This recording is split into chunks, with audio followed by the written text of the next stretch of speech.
નમસ્કાર વિદ્યાર્થી મિત્રો, આજે આપણે ધોરણ 6માં સંસ્કૃત વિષયમાં મમ વિદ્યાલય અને ક્રિયાપદો વિશે જોઈશું. મમ વિદ્યાલય એટલે કે મારી વિદ્યાલય અને ક્રિયાપદો. આપણને ખબર છે કે કોઈ પણ વાક્ય બનાવવા માટે નામ એટલે કે સંજ્ઞા અને ક્રિયા, એ વ્યક્તિનું નામ અને એ વ્યક્તિ કઈ ક્રિયા કરે છે એ દર્શાવવા માટે વ્યાકરણમાં સંસ્કૃતમાં નામપદ અને ક્રિયાપદોનો ઉપયોગ થાય છે.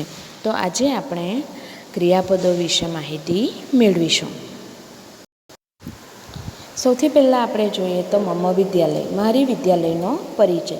અહીં તમને મમ વિદ્યાલય એટલે કે વિદ્યાલયનું એક ચિત્ર આપવામાં આવેલું છે. ત્યારબાદ એ વિદ્યાલયની વિશેષતા, વિદ્યાલયનો સમય, વિદ્યાલયમાં કઈ કઈ પ્રવૃત્તિઓ કરવામાં આવે છે એ વિશે અહીં માહિતી આપવામાં આવેલી છે. તો આપણે વાંચન કરીએ. એષ મમ વિદ્યાલયઃ, મમ વિદ્યાલયસ્ય નામ શ્રી સરસ્વતી વિદ્યામંદિરમ. મમ વિદ્યાલયઃ સુંદરઃ અસ્તિ. અહં પ્રતિદિनं વિદ્યાલયં ગચ્છામિ. વિદ્યાલયઃ સાર્ધસપ્તવાદનતઃ ચતુર્વાદનપર્યન્तं ભવતિ. સાથે અનુવાદ પણ આપણે જોતા જઈશું. એષ મમ વિદ્યાલયઃ, આ મારી વિદ્યાલય છે. મમ વિદ્યાલયસ્ય નામ શ્રી સરસ્વતી વિદ્યામંદિરમ. મારી વિદ્યાલયનું નામ શ્રી સરસ્વતી વિદ્યામંદિર છે. મમ વિદ્યાલયઃ સુંદર અસ્તિ. મારી વિદ્યાલય સુંદર છે. અહં પ્રતિદિनं વિદ્યાલયં ગચ્છામિ. હું પ્રતિદિનમ એટલે દરરોજ, હું દરરોજ વિદ્યાલય જાઉં છું. વિદ્યાલયઃ સાર્ધસપ્તવાદનતઃ ચતુર્વાદનપર્યન્तं ભવતિ. વિદ્યાલય 7:30 વાગ્યાથી ચતુર્વાદનમ એટલે કે 4 વાગ્યા સુધી ચાલે છે. આરંભે વયમ વંદનાખંડમ ગચ્છામઃ. આરંભે એટલે કે જ્યારે વિદ્યાલયમાં પ્રવેશ કરીએ ત્યાર પછી શરૂઆતમાં, પ્રારંભમાં વયમ અમે, બહુવચન. આપણે એકલા માટે નથી, બધા વિદ્યાર્થીઓ માટે છે. એટલે કે પ્રારંભમાં અમે વંદનાખંડમાં ગચ્છામઃ એટલે કે જઈએ છીએ. તત્ર વયમ પ્રાણાયામ ચ વંદના કુર્મઃ. તત્ર ત્યાં, વયમ અમે, પ્રાણાયામ ચ પ્રાણાયામ અને વંદના કુર્મઃ એટલે કરીએ છીએ. પ્રાણાયામ અને વંદના કરીએ છીએ. અનંતરમ વર્ગખંડે ગચ્છામઃ. ત્યાર પછી, અનંતરમ એટલે ત્યાર પછી, વર્ગખંડે વર્ગખંડમાં જઈએ છીએ. તત્ર વિવિધ વિષયા ભવન્તિ. તત્ર ત્યાં વિવિધ વિષયો એટલે કે જુદા જુદા વિષયોનો આપણે અભ્યાસ કરીએ છીએ. વિદ્યાલયસ્ય પરિસરઃ વિશાલઃ. વિદ્યાલયનું પરિસર કેવું છે? વિશાલઃ એટલે કે મોટું, વિશાળ છે. તત્ર વિશાલમ ક્રીડાંગણમ ચ. તત્ર ત્યાં વિશાળ મોટું, ક્રીડાંગણમ એટલે રમતનું મેદાન, ત્યાં મોટું રમતનું મેદાન પણ છે. ક્રીડા સમયે વયમ તત્ર ખેલામઃ એટલે કે રમતના સમયે અમે ત્યાં રમીએ છીએ. ક્રીડાંગણસ્ય સમીપે રમણીયમ ઉદ્યાનમ અપી અસ્તિ. એટલે કે રમતના મેદાનની સમીપે એટલે નજીક, રમતના મેદાનની નજીક સુંદર બગીચો પણ છે. વિદ્યાલયસ્ય ભવનમ બૃહત અસ્તિ. વિદ્યાલયનું ભવન બૃહત એટલે મોટું છે. તત્ર પ્રયોગશાલા, પુસ્તકાલયઃ, વંદનાખંડઃ, યોગકક્ષઃ, કાર્યાલયઃ ચ આચાર્ય સાધના કક્ષઃ અસ્તિ. ત્યાં પ્રયોગશાળા, પુસ્તકાલય, વંદનાખંડ, યોગકક્ષ, કાર્યાલય અને આચાર્યો માટેનો કક્ષ પણ છે. પુસ્તકાલયે વયમ પુસ્તકમ પઠામઃ. પુસ્તકાલયમાં અમે પુસ્તકો વાંચીએ છીએ.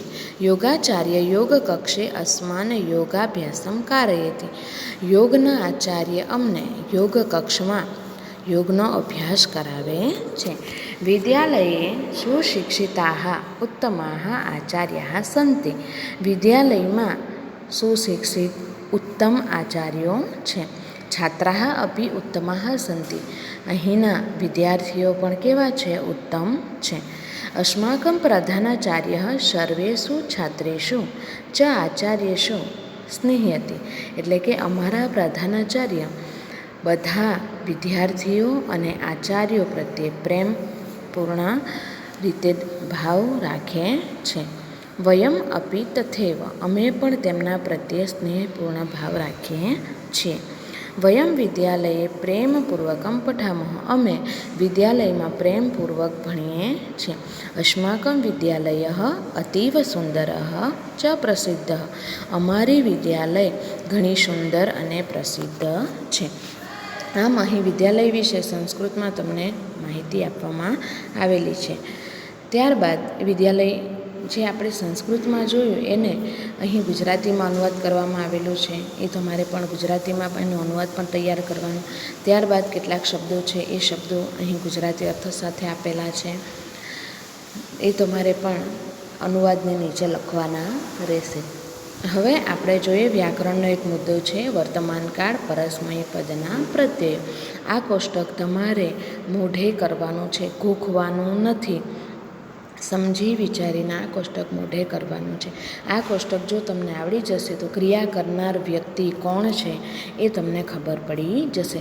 જો આ કોષ્ટક આવડી જશે તો તમે સંસ્કૃત વાક્યનો ગુજરાતીમાં અનુવાદ પણ સરળતાથી અથવા ગુજરાતી વાક્યનો સંસ્કૃતમાં અનુવાદ સરળતાથી તમે કરી શકશો. તો સૌથી પહેલાં જોઈએ, અહીં તમને 4 કોષ્ટક આપેલા છે, 4 ખાના આપેલા છે. પહેલા ખાનામાં લખેલું છે પહેલો પુરુષ, કાં તો પછી એને કહેવામાં આવે છે ઉત્તમ પુરુષ. ત્યાર પછી બીજો પુરુષ એટલે મધ્યમ પુરુષ અને ત્રીજો પુરુષ એટલે અન્ય પુરુષ. ઉત્તમ પુરુષ એટલે હું પોતે, ક્રિયા કરનાર વ્યક્તિ હું પોતે હોઉં છું. ધારો કે વાક્ય હોય છે કે હું પાણી પીવું છું, હું તો પાણી પીવાની ક્રિયા કોણ કરે છે? હું પોતે. ત્યાર પછી હું વાક્ય એમ બોલ્યું તું પાણી પીવે છે, તો ક્રિયા કરનાર કોઈ સામેવાળી બીજી વ્યક્તિ છે, તો એ બીજો પુરુષ એટલે મધ્યમ પુરુષ થશે. અને આમાં આપણા બે સિવાયની કોઈ ત્રીજી વ્યક્તિ, આપણે કોઈ ત્રીજા વ્યક્તિની વાત કરીએ છીએ, જેમ કે રમેશ પાણી પીવે છે. હંમેશા ત્રીજા પુરુષમાં ક્યાં તો સંજ્ઞા આવશે, ક્યાં તો સર્વનામનો પ્રયોગ થયેલો હશે, તો એને અન્ય પુરુષ તરીકે ઓળખવામાં આવે છે. હવે એમાં પણ એકવચન, દ્વિવચન અને બહુવચન. તો એકવચનમાં તો તમને ખબર જ છે, એકવચન એટલે વસ્તુ અથવા વ્યક્તિ એક જ હોય. દ્વિવચનમાં વસ્તુ અથવા વ્યક્તિ 2 હોય અને 2થી વધારે હોય એ બહુવચનમાં એનો સમાવેશ થાય છે.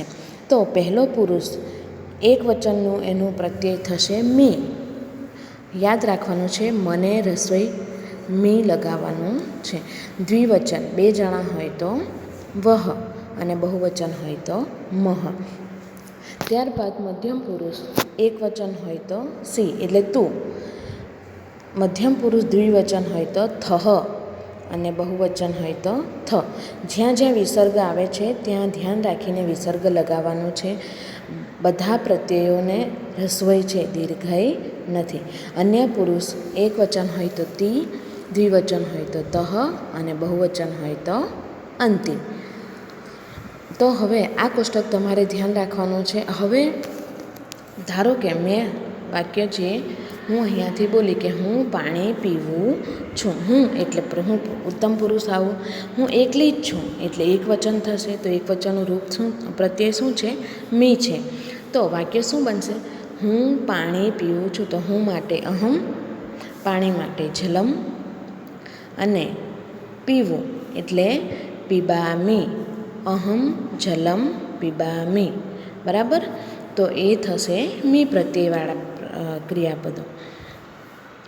ત્યાર પછી બીજો પુરુષ મધ્યમ પુરુષ એકવચન માટે સી પ્રત્યય. તો સી પ્રત્યય માટે ધારો કે તું પાણી પીવે છે. આ ગુજરાતી વાક્ય છે, તું પાણી પીવે છે. બરાબર? તો ત્વમ જલમ પીબસી. તું પાણી પીવે છે. બરાબર? અને ત્રીજો પુરુષ એટલે કે અન્ય પુરુષ એકવચન માટે તી પ્રત્યય. તો કે રમેશ પાણી પીવે છે, તો રમેશઃ જલમ પીબતી. બરાબર? તો અહીં નામપદ અને ક્રિયાપદ બંનેનો સમાવેશ થયેલો છે. નામપદ વિના ક્રિયાપદ અધૂરું છે અને ક્રિયાપદ વિના નામપદ અધૂરું છે. નામપદ અને ક્રિયાપદ વિનાના વાક્યો બનતા નથી. તો ઉત્તમ પુરુષ હોય તે એકવચન હોય તો મી પ્રત્યય લાગે, મધ્યમ પુરુષ હોય તો સી પ્રત્યય લાગે અને અન્ય પુરુષ હોય તો તી પ્રત્યય લાગે. ત્યારબાદ તમને અહીં નીચે ક્રિયાપદો આપવામાં આવેલા છે. એ ક્રિયાપદો છે મી પ્રત્યયવાળા. મી પ્રત્યય એટલે ઉત્તમ પુરુષ એકવચન. તો અહીં આ બધી ક્રિયાઓ છે. પઠામી એટલે વાંચું છું, લિખામી એટલે લખું છું, ક્રીડામી એટલે રમું છું. બરાબર, આ બધા ક્રિયાપદો તમારે ધ્યાનમાં રાખવાના રહેશે. એ ક્રિયાપદોના આધારે તમારે વાક્યમાં પણ એનો પ્રયોગ કરવાનો રહેશે. ત્યારબાદ સી પ્રત્યયવાળા એટલે કે મધ્યમ પુરુષ એકવચન. પઠસી ત્વમ, ત્વમ એટલે તું. પઠસી તું વાંચે છે. ત્વમ લિખસી તું લખે છે. ત્વમ ગચ્છસી તું જાય છે. ત્વમ વદસી તું બોલે છે. બરાબર, હું બોલું છું, તું બોલે છે. અહમ વદામી, ત્વમ વદસી. બરાબર, અને અંતે તી પ્રત્યયવાળા ક્રિયાપદો એટલે તે. તે એટલે એની જગ્યા પર તમે કોઈપણ સંજ્ઞા, કોઈપણ વ્યક્તિનું નામ તમે એનો ઉપયોગ કરી શકો. જેમ કે ગીતા ગીતમ ગાયતી. ગીતા ગીત ગાય છે. બરાબર, તો તી પ્રત્યયવાળા ક્રિયાપદો જોઈએ તો પઠતી વાંચે છે. ગીતા પઠતી ગીતા વાંચે છે. લિખતી ગીતા લિખતી ગીતા લખે છે. ગીતા જાનાતી ગીતા જાણે છે. ગીતા પશ્યતી ગીતા જુએ છે. હવે નામ અને ક્રિયાપદ વચ્ચે તમે બીજો શબ્દ આપણો મૂકી શકો છો, કર્તા કર્મ ક્રિયાપદ. બરાબર, તો ધારો કે ગીતા ચિત્ર જુએ છે, તો ગીતા ચિત્રમ પશ્યતિ ગીતા ચિત્ર જુએ છે. તો બરાબર, તો મી પ્રત્યે એ ઉત્તમ પુરુષ માટે વપરાય છે એકવચન માટે. સી પ્રત્યે મધ્યમ પુરુષ માટે વપરાય છે. અને તી પ્રત્યે અન્ય પુરુષ એકવચન માટે વપરાય છે. તમારે એ કોષ્ટક ધ્યાનથી સારી રીતે વ્યવસ્થિત તૈયાર કરવાનું રહેશે. ત્યારબાદ આ બધા ક્રિયાપદોના રૂપો તમારે લખવાના છે. ત્યારબાદ તમને અહીં કેટલાક વાક્યો આપવામાં આવેલા છે. એ વાક્યો તમે જોશો એટલે તમને સરળતાથી સંસ્કૃત વાક્યનું ગુજરાતી અનુવાદ કરતાં તમને આવડી જશે. તો પહેલું વાક્ય છે વર્ષાકાલે મયુરઃ નૃત્યતિ. વર્ષાકાલે, વર્ષા એટલે વરસાદના સમયે, વર્ષાના સમયે મયુરઃ, મયુર એટલે કોણ? મોર. નૃત્યતિ નાચે છે. હવે અહીં મયુર, બરાબર, તે નાચે છે. કોણ નાચે છે? તો કે મોર નાચે છે. તો આપણે તી પ્રત્યે જ આવશે. બરાબર, તો વર્ષા સમયે મોર નાચે છે. માર્ગે ગજઃ ચલતિ. માર્ગે રસ્તામાં, ગજઃ એટલે હાથી, ચલતી ચાલે છે. બરાબર,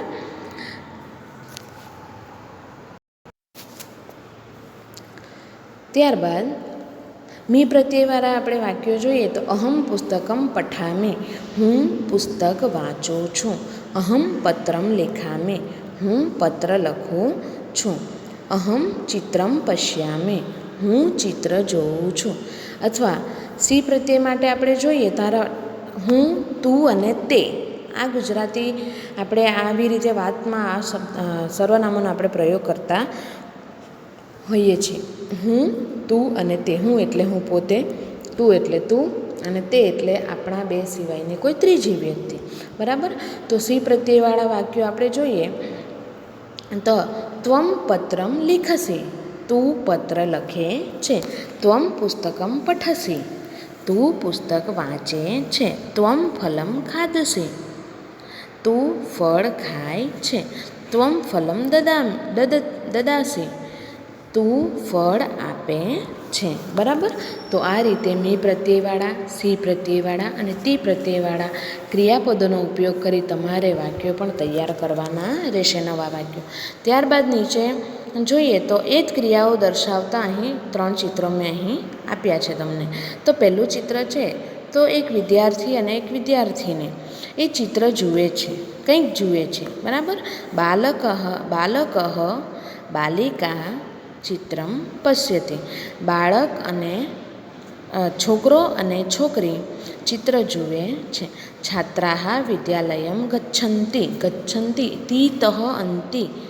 બરાબર, તીતઃ અંતિ એટલે તમને યાદ આવ્યું? મી વહમહ સી થહ તીતઃ અંતિ. તે છોકરાઓને ઘણા બધા છે એટલે બહુવચન આવશે. એટલે કે વિદ્યાર્થીઓ વિદ્યાલય જાય છે. બાલકાઃ ક્રીડન્તિ. છોકરાઓ રમે છે. અહીં એક છોકરો નથી, બે નથી, પણ 2, 3થી વધારે છે, એટલે બહુવચનમાં એનો સમાવેશ થશે. માટે બાલકાહ ક્રીડંતી, છોકરાઓ રમે છે. બરાબર. ત્યાર પછી તમે તમારી પાઠ્યપુસ્તકમાં પાના નંબર 24 ઉપર તમે જોશો તો કરોતી એટલે કે ક્રિયાઓ કરે છે. અહીં તમે જોશો તો વિદ્યાર્થીઓ, બાળકો અલગ અલગ ક્રિયાઓ કરે છે. તો પહેલું આપણે જોઈએ તો કરોતી. સચિનઃ એષઃ સચિનઃ, સચિનઃ ખેલતી. સચિન આ કોણ છે? સચિન છે. એષઃ સચિન પુલ્લિંગ છે. એષઃ એટલે કે આ સચિન છે. સચિનઃ ખેલતી, સચિન રમે છે. બરાબર. અહીં તમે જોશો તો આપણા પેલા ક્રિયાપદોનો ઉપયોગ થયો છે ને. વેદાંતઃ એષઃ વેદાંતઃ, વેદાંત આ વેદાંત છે. વેદાંતઃ પઠતી, વેદાંત વાંચે છે. ત્યારબાદ દિવ્યા. એષા દિવ્યા સ્ત્રીલિંગનું સર્વનામ આવ્યું, માટે એષા આ દિવ્યા છે. દિવ્યા લિખતી, દિવ્યા લખે છે. એ રીતે તમે તમારી પાઠ્યપુસ્તકમાં આ બધા ચિત્રો જોશો તો એમાં બધા બાળકો કંઈક જુદી જુદી પ્રવૃત્તિઓ કરે છે. કેટલાક બાળકો વાંચે છે, કોઈ લખે છે, કોઈ ગાય છે, કોઈ જોઈ છે, કોઈક દડો ફેંકે છે. બરાબર. સંગીત સાંભળે છે, બોલે છે. બરાબર. તો આ રીતે આ ક્રિયાઓ તમારી પાઠ્યપુસ્તકમાં આપેલી છે, પણ તમારે ધ્યાનથી જોવાની છે. ત્યારબાદ એના આધારે અહીં વાક્યો આપેલા છે. જુઓ તમે કે અવિભાગ અને બ વિભાગ. અવિભાગમાં નામપદ છે અને બ વિભાગમાં ક્રિયાપદ છે. તો એ બંનેના આધારે તમારે જોડવાનું. સચિનઃ, સચિન શું કરતો હતો? તો સચિન ખેલતી. વેદાંતઃ, વેદાંત શું કરતો હતો? પઠતી. બરાબર. આ રીતે જોડકા જોડવાના છે. હવે આ કોષ્ટક તમે જોશો તો નામપદ અને ક્રિયાપદ લખો.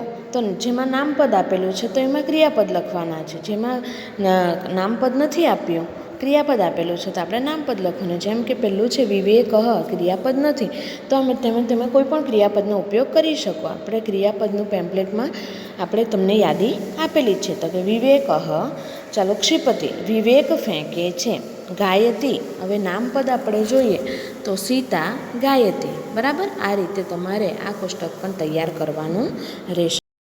ત્યારબાદ પેમ્પલેટના આધારે પણ તમને અહીં સ્વાધ્યાય આપવામાં આવેલું છે કે ચિત્ર જોવાનું છે, કૌંસમાં એના શબ્દો આપેલા છે. એ ચિત્રને નીચે તમારે ક્યાંનું ચિત્ર છે એ તમારે કૌંસમાંથી શોધીને લખવાનું છે. બરાબર. ત્યારબાદ નીચે આ રીતે અવિભાગ અને બ વિભાગમાં જે શબ્દો આપેલા છે, નામપદ અને ક્રિયાપદ આપેલા છે, એના આધારે ઉદાહરણો મેં વાક્ય બનાવેલું જ છે. એ રીતે સંસ્કૃત અને એનું ગુજરાતી અનુવાદ પણ સાથે કરવાનું છે. જેમ કે ઉદાહરણ તરીકે મયુરઃ નૃત્યતિ, મોર નાચે છે. બરાબર. એ રીતે બાકીના શબ્દોનો પણ જે સૌથી વધારેમાં વધારે તમારે અ અને બ વિભાગનો શબ્દો, નામપદ અને ક્રિયાપદનો ઉપયોગ કરીને વાક્યો બનાવવાના રહેશે.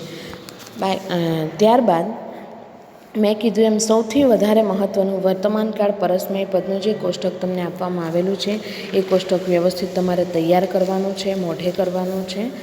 અને સમજી વિચારીને ક્રિયાપદોનો ઉપયોગ કરીને જે ક્રિયાપદો આપવામાં આવેલા છે, મી પ્રત્યયવાળા, સી પ્રત્યયવાળા અને તી પ્રત્યયવાળા, એ પ્રત્યયનો ઉપયોગ કરીને તમે ક્રિયાપદોનો ઉપયોગ કરી તમે નવા નવા વાક્યો પણ તમે બનાવી શકો.